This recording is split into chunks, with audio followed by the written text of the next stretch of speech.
Guys members, thank you for being here. I'm glad you're along. We're talking with Ben Stewart. He's the man behind Esoteric Agenda, and his website is talismanicidols.org. We're having a very interesting discussion, and we've been talking about his film, about some of the troubling areas that we're faced at this time, but also about many of the solutions that are available to us. And what I'd like to do is to backtrack to the very beginning of the first segment, where we talked a little bit about time and natural time. It seems to me, at least, that humanity in that sense has gotten disconnected, if you will, from natural time or even nature itself. And I want to ask you, Ben, if you have an idea or theory or just want to elaborate on that a little bit. If you think, if you have an idea, rather, how humans got disconnected from natural time or the natural world to begin with. Any ideas? Well, absolutely. There's quite a lot of things that go into this. Obviously, we talked about the changing of the Roman Catholic Church, about how they changed the recycling of the day, and as we now have it midnight, it used to be 6 p.m. And instead of January 1st being the beginning of the year, they had it at the summer solstice.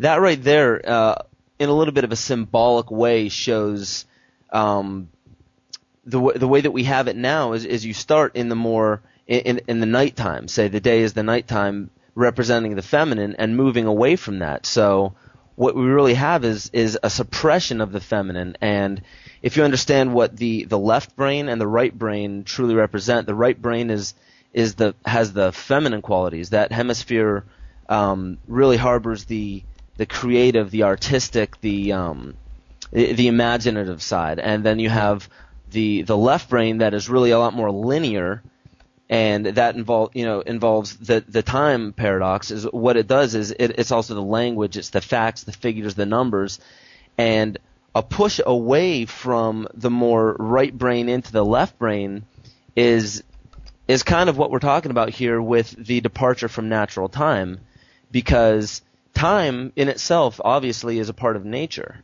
So it's something that's very, very natural that, our forefathers used to look at time as a part of them. It was something that was actually inside them. And it was even said that, time is relative. It's been said recently, but nowadays people don't really see it as something internal. They see it as something, like I was saying, external, outside the body, something you watch, something you obey, and it's unforgiving. But the way that it used to be looked at was it was something that if you understood time, such as even numerology, certain numbers are applied to certain days, and if you know how to obey the actual forces of that, the vibration of that day, whether it be an introvert day, an extrovert day, this, that, or the other, it's basically being a part of what is natural. It's like the natural order of things. Yeah. And so basically the suppression of the feminine side, both figuratively and literally, the suppression of that comes from what we see in schools today. I mean, look how left brain school is. You learn nothing but facts, figures, numbers, formulas, places, dates, people, events. And then you study for 2 weeks, and then after that you have a test. You gain all the information, then you regurgitate. You gain it, then you regurgitate. And then after you regurgitate it, you never have to, think of that information again. It's very, very, very left brain. And again, Eckhart Tolle wrote a book called The Power of Now. Mm-hmm. And just that title is obviously very, very right brain, because the right brain, the more feminine, it's more conscious of what's going on right now, kind of like the whole wake up and smell the roses type deal. The left brain, it's hardly interested in the now. It's interested in taking every past experience you've ever had and applying what's going on right now to past experiences. And if you find a match that explains what's going on, then that's good enough. That's enough of enough looking into it. And then what you do is, your left brain takes all that information and projects it into the future.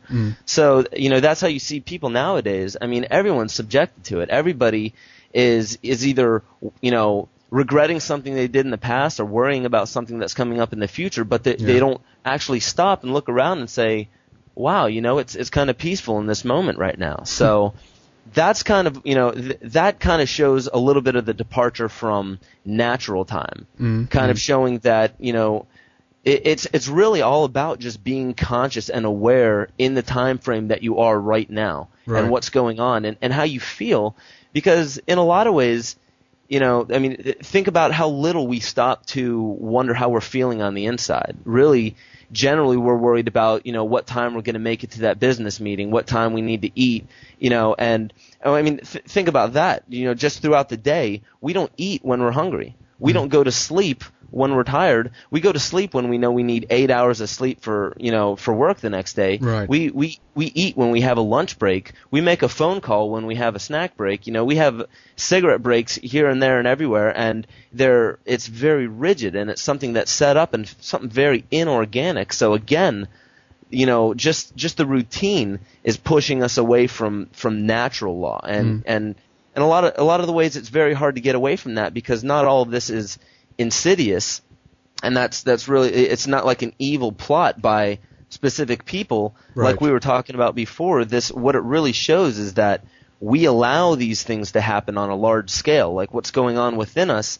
is happening on a large scale, and in a lot of ways, existentialism. Take responsibility for yourself. Realize that this is something that's going on within us. So the healing needs to go on within. You need to look inwardly at the natural time and the natural functions of what's going on, the inner universe. You're right. And I'm glad you mentioned, in regards to that, this is not solely an evil plot in that sense either. It really dawned on me in regards to money when I was in London a few days ago, and we just didn't have change to go into the, they have this public, you want to go to the bathroom, you gotta put in a few pennies in the slot there to go through, and it occurred to me, and the change machine was broken, so we couldn't get any, and it really dawned on me, what the heck is this? I can't even go in to take a pee without, and in that moment I kind of realized, okay, I understand the specific, need in a sense for let's say a cashless society. I had a card or whatever, I could swipe that,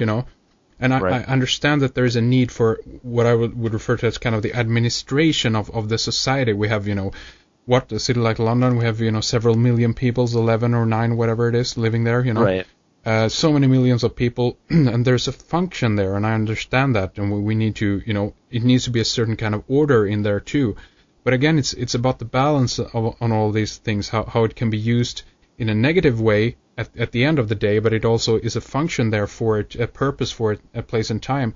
But it's a balance, because order, in a sense, is always going to be set up. They're going to try to maintain the order of society, but then you're always going to have a kind of the other phase coming in, trying to counterweigh that. It's going to try to break down the order, and that's what I see kind of is happening right now. It's a balance between these two sides, and we're living kind of in the middle of it all, in a way, Yeah.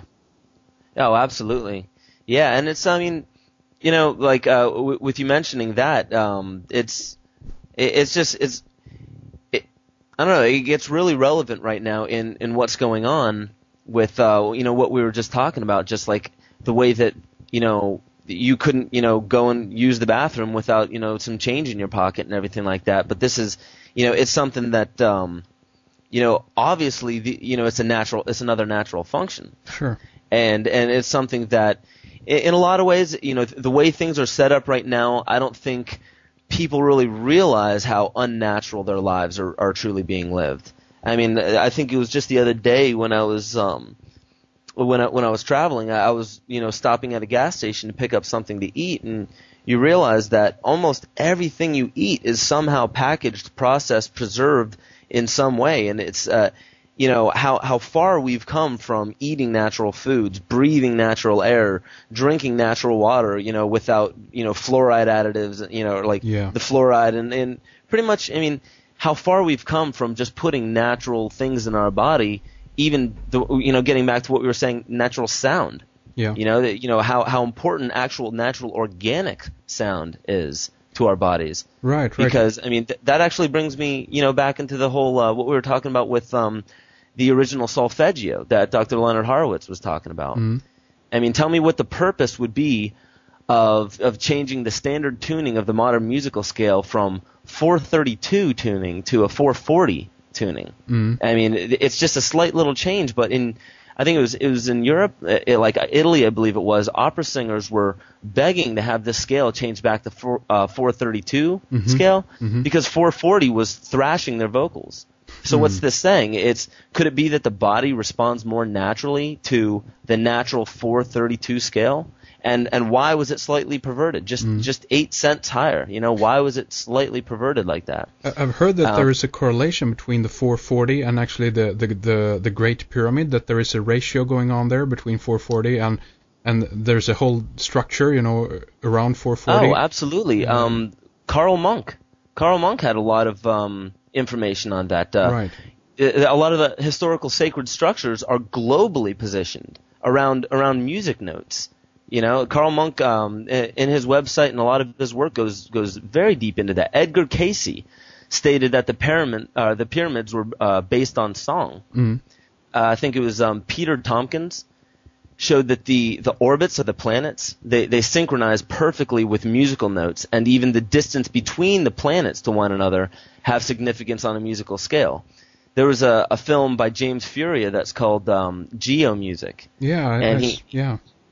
He points out that the Great Cycle, the precession of the equinoxes, 25,920 years, it matches perfectly with a divisional formula in the music scale. He also found that certain ancient sites were laid out to musical notations like the Avenue of the Dead in Mexico, where when it was divided into 12, it actually mapped out the Avenue of the Dead. And then we have the number 12, Then we see that there are 12 zodiacs, 12 tribes of Israel, 12 apostles, 12 cranial nerves. And then we have to realize that all these synchronicities are in perfect accordance with ancient forms of divination, such as numerology, tarot, the I Ching, the Kabbalah.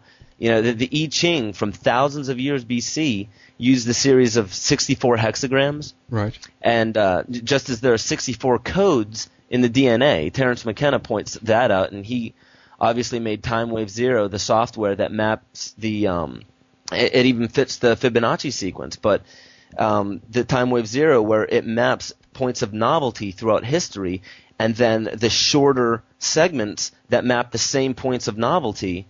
So he's saying that everything that's happened within the past several thousand years will pretty soon start happening every couple years, and then pretty soon will start happening every couple months, then every couple days, and then towards the end, where his cycle, where he mapped out the cycle ends December 21st, 2012, and he said he didn't even know about the Mayan calendar at the point that he made this where the I Ching mapped out this Time Wave Zero plot. Right. Yeah, I've heard that, and that's amazing. And this is also, I don't think it's attributed to Moore's law, because that specifically deals with the how computers double every 18 months or whatever right. it is. But there's another law in regards to doubling of information, and I mean at some point, I think around 2012, we're going to reach a point where basically all information that we gathered previously, like through the entire Enlightenment, is going to come at us every single second.